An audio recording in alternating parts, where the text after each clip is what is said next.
साल 1996 का लोकसभा चुनाव होने वाला था। बीजेपी के साथ समता पार्टी का गठबंधन हो चुका था।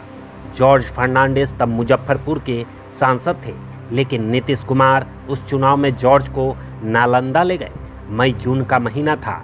जॉर्ज को मनाने के लिए मुजफ्फरपुर से एक बड़ी बस में सवार होकर करीब 100 के आसपास कार्यकर्ता पटना पहुंचे।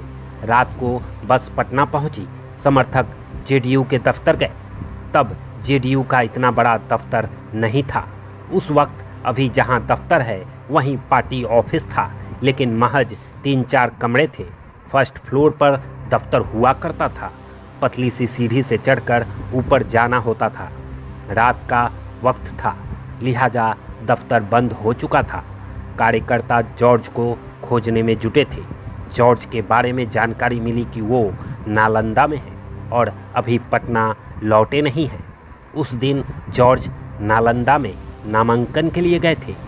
जानकारी ये मिली कि जॉर्ज शकुनी चौधरी के विधायक फ्लैट पर रात तक आएंगे। राजकुमार चौधरी, सत्यप्रकाश भट्ट, आलोक भारती, अरविंद अमित जैसे कार्यकर्ता और ठाकुर धर्मेंद्र, ठाकुर कुंदन, गणेश भारती जैसे नेता इस ऑपरेशन को लीड कर रहे थे। समर्थक रात करीब 12 बजे जॉर्ज शकुनी चौधरी के घर पहुंचे। समर्थक नारे लगाने लगे। जॉर्ज चुपचाप बिना किसी से बात किए कमरे में गए और सो गए। बाहर मुजफ्फरपुर के समर्थक निराश दिख रहे थे। किसी तरह जॉर्ज को मनाया गया, जगाकर बताया गया कि नामांकन का अब आज आखिरी दिन है। जॉर्ज मुजफ्फरपुर से लड़ने को तैयार नहीं हुए। जॉर्ज ने समर्थकों का नेतृत्व कर रहे नेताओं से कहा कि आप लोगों अपने में नेता तय कर लो।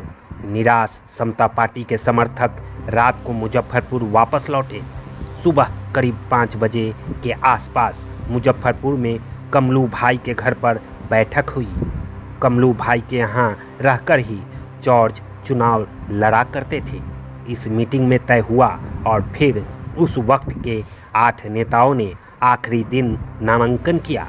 बाद में इन्हीं में से एक डॉक्टर हरेंद्र कुमार को एनडीए से टिकट मिला और वो चुनाव लड़े। उस वक्त नामांकन के बाद भी सिंबल जमा करने की व्यवस्था थी। जनता दल के कैप्टन जय नारायण निषाद के हाथों हरेंद्र कुमार का हार हुआ। 1998 में भी नरेंद्र कुमार को मुजफ्फरपुर से लोकसभा का टिकट मिला, फिर हार गए। 1999 में कैप्टन निषाद समता पार्टी में शामिल हो गए और फिर सीट एनडीए के खाते में आ गई। तब से मुजफ्फरपुर सीट पर एनडीए की जीत हो रही है।